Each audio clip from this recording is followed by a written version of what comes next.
प्रबल ग्रीष्म प्रवाह को दृष्टि रखी आज राज्य में सकालुआ स्कूल आरंभ। प्रबल खरा को नहीं राज्य सरकार स्कूल पाठपढ़ा समय परिवर्तन करिसेंती। सकाळ 7टारू 11:30 जाए पाठपढ़ा चलिबो।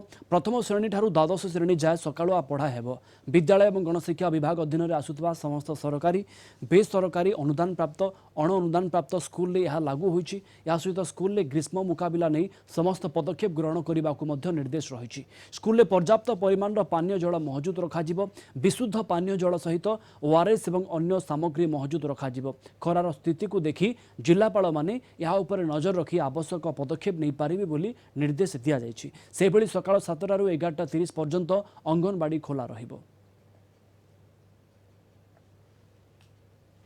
सरकार का निर्देश अनुसार 7टारू 11:30 पर्यंत स्कूल चालू रहिबो।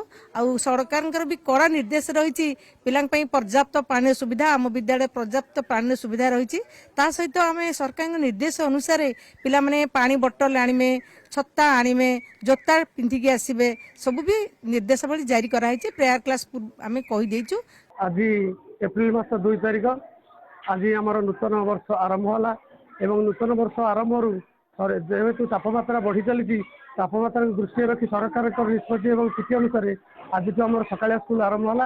आज सकाळ स्कूल बहुत खुशी मत खुशी लगुच। आथर अधिक तापमात्रा बढ़ी जाइए तेणु सकाळ स्कूल बहुत खुशी लगे कहीं दिन बेले बहुत खरा हो तो सरकार सकाळ स्कूल करके बहुत भल काम कर।